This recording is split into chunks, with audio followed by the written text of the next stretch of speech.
fue la necesidad de actuar con urgencia. Sí, rápido.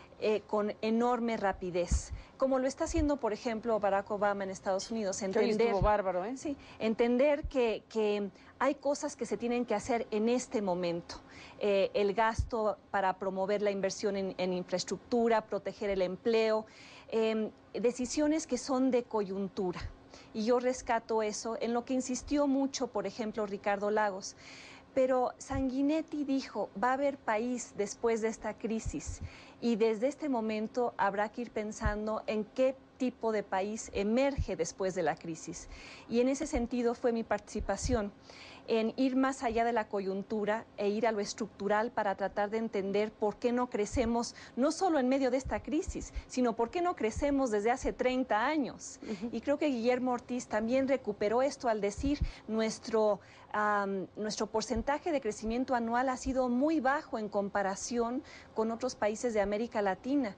Y eso en gran medida se debe precisamente a eso que yo subrayé, y él también lo dijo, esos cuellos de botella en los sectores que serían los indispensables para proveer el dinamismo y atraer la inversión, que actualmente están oligopolizados, monopolizados.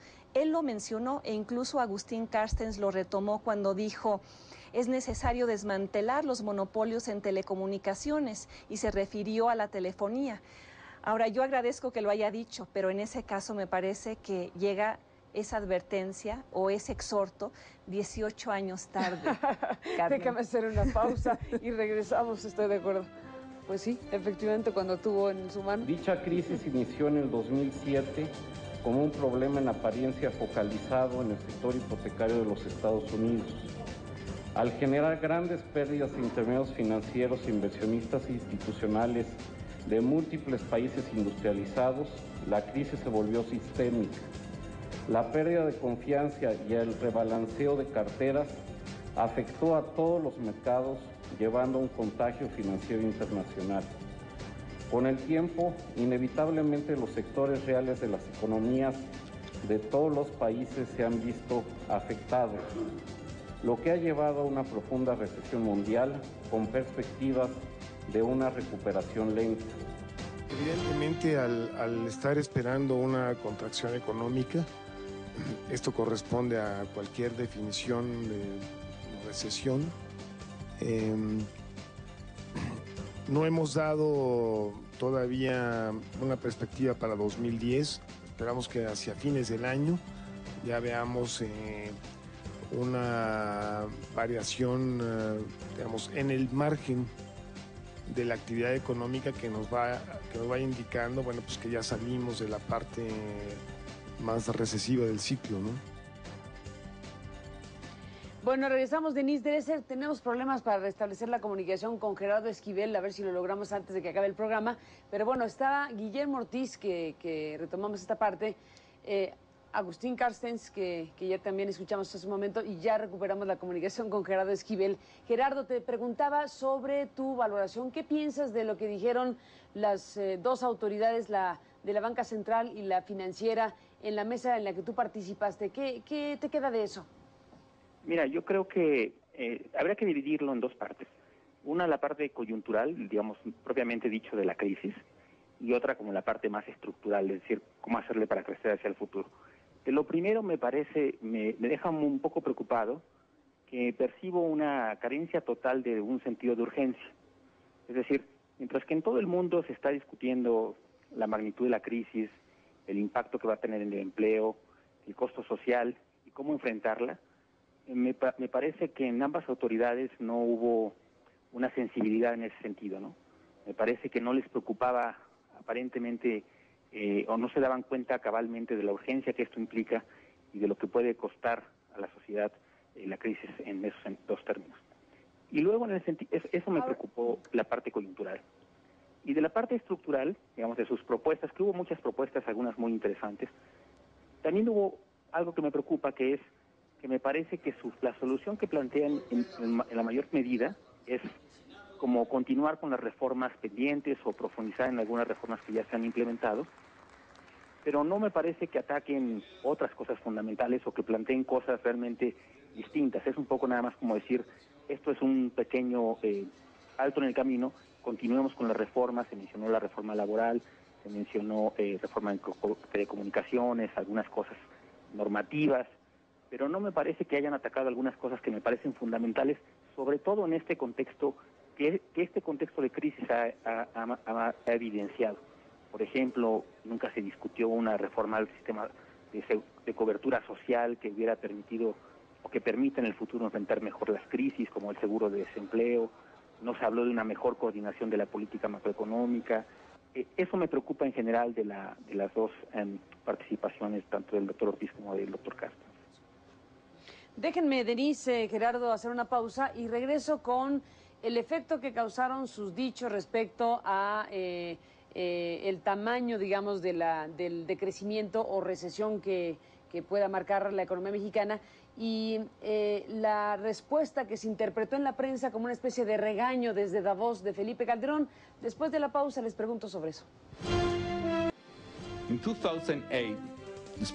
En el 2008, a pesar de la recesión global, México creció más de un 1,5%.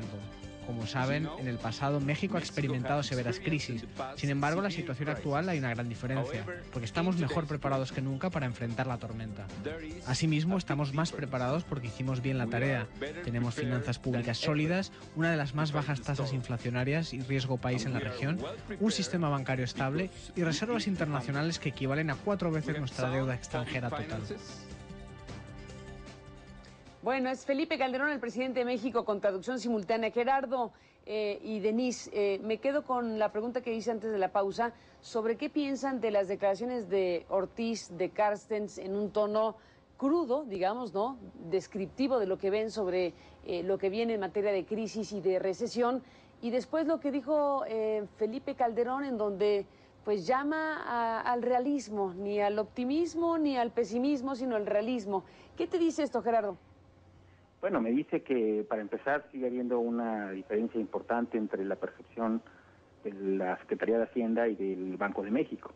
El Banco de México justo esta mañana había anunciado su estimación de la contracción en el PIB para 2009 y mientras que cuando se le plantea al secretario de Hacienda qué opinión le merecía hacer nueva estimación, él prefirió no emitir ninguna opinión, dijo que era muy aventurado hacer un comentario al respecto, que la incertidumbre era tan grande que prefería no ponerle un número a la casa, como él dijo.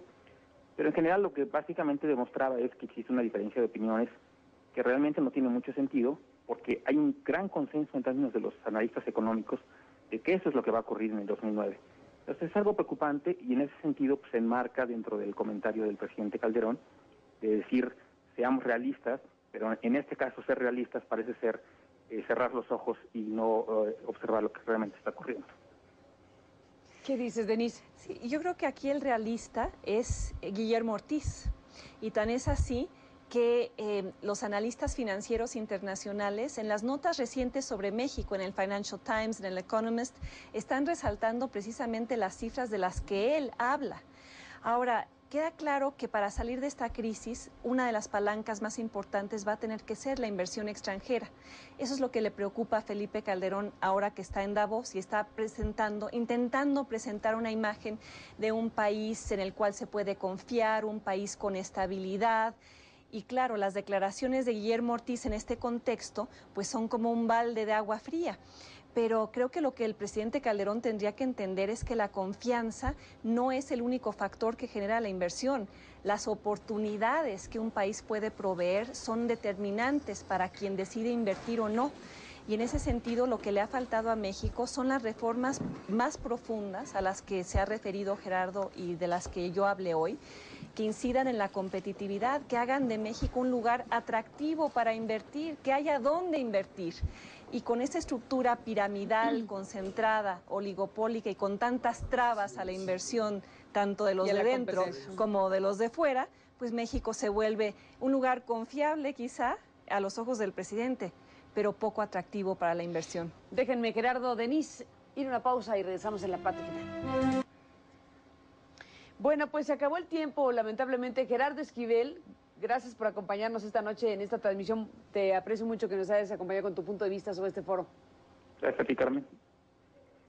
Gracias, Gerardo. Y bueno, pues Denise, nos quedamos con ganas de seguir conversando. Habrá oportunidad, como siempre, por supuesto. Te aprecio mucho que hayas venido y te felicito por ese discurso tan reconocido a lo largo de estas horas en este día, especialmente cuando lo pronunciaste y después en la prensa y los que han seguido y hemos seguido de cerca tu trabajo. Gracias por estar aquí esta noche para comentarlo. Muchas gracias por invitarme y por ayudarme a diseminar estas ideas que ojalá contribuyan a sacudir conciencias y hacer de esta crisis...